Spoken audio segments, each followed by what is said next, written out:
વેદ વ્યાસ. સરસ. તો આ વેદ વ્યાસે મહાભારતમાં એક સરસ મજાના ઘટનાનું નિરૂપણ કર્યું છે કે એક વખત કૃષ્ણ, બલરામ અને સાત્યકી એ ત્રણેય જંગલમાં ફરવા નીકળ્યા. ફરતા ફરતા રસ્તો ભૂલી ગયા. રસ્તો ભૂલી તો ગયા પણ ક્યાંય સાંજ થવા આવી, અંધારું થઈ ગયું પણ રસ્તો ક્યાંય સૂઝતો નહોતો. એટલે કૃષ્ણ ભગવાને બેને કીધું, બલરામ અને સાત્યકીને, કે આજે રાતવાસ આપણે જંગલમાં જ કરીએ, સૂર્યોદય થશે એટલે સવારે પાછા રસ્તો શોધશું કે. એટલે બલરામે કીધું કાંઈ વાંધો નહીં. એટલે કૃષ્ણ ભગવાન કે આપણી સલામતી માટે રાતે આપણે ત્રણેયને જાગવાનો વારો રાખશું. 2 જણા સૂઈ જશે, 1 જણા જાગશે કે. એટલે પહેલો વારો આવ્યો સાત્યકીનો. આ સાત્યકી દ્વારકાનો મોટો યોદ્ધો હતો.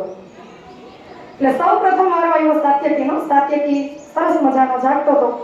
ત્યારે જ રાતે એક બ્રહ્મ રાક્ષસ આવ્યો. આ બ્રહ્મ રાક્ષસ સાથે એની લડાઈ શરૂ થઈ અને સરસ રીતે આ સાત્યકી પણ એને ફાઇટ આપતો હતો. પણ જ્યારે આ બ્રહ્મ રાક્ષસ સાત્યકીને મારતો હતો ત્યારે શરીરમાંથી દર્દની ચીસ નીકળતી હતી. એટલે જેવી શરીરમાંથી દર્દની ચીસ નીકળે એટલે આ બ્રહ્મ રાક્ષસનું કદ ધીમે ધીમે વધતું હતું. એટલે મુકાની તાકાત પણ વધતી જાય. બસ આવું ધીમે ધીમે ચાલતું હતું. ત્યાં સાત્યકીનો જાગવાનો વારો પૂરો થયો અને બલરામનો વારો શરૂ થયો. બલરામનો વારો શરૂ થયો ત્યાં બલરામ સાથે પણ આવું જ થયું. આ બ્રહ્મ રાક્ષસ સાથે એની ફાઇટ પણ સરસ મજાની ચાલુ હતી. બલરામ પણ બ્રહ્મ રાક્ષસને મારતો હતો અને બ્રહ્મ રાક્ષસ પણ જ્યારે મારે ત્યારે એના શરીરમાંથી દર્દની ચીસ નીકળે એટલે બ્રહ્મ રાક્ષસનું કદ પાછું વધતું જતું હતું. બલરામ સાથે પણ કંઈક આવું જ થયું. હવે વારો આવ્યો કૃષ્ણ ભગવાનનો.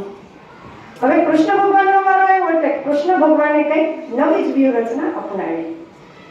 એટલે કૃષ્ણ ભગવાનને જ્યારે મોકો મળે ત્યારે આ બ્રહ્મ રાક્ષસને મારી લે અને જ્યારે બ્રહ્મ રાક્ષસ કૃષ્ણને મારે ત્યારે પોતે ખડખડાટ હસે.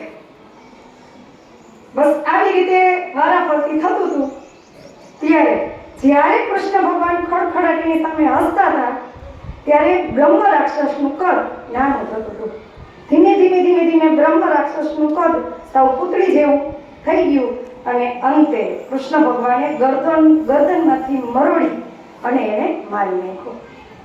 તો મિત્રો, આ વેદ વ્યાસે મહાભારતમાં આ પ્રસંગ કહીને ખૂબ મોટો સંદેશો આપી દીધો છે કે આપણા જીવનમાં પણ પ્રશ્નો, પડકારો, સમસ્યાઓ, આ બ્રહ્મરૂપી રાક્ષસ આપણા જીવનમાં આવવાના જ છે.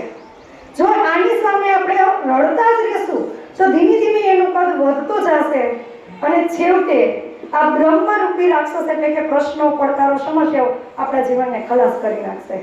અને જો એની સામે આપણે હસતા રહેશું તો એ જ પ્રશ્નો, પડકારો અને સમસ્યાઓનું કદ ધીમે ધીમે ઓછું થશે અને એનું સોલ્યુશન આપણે આસાનીથી કરી શકશું.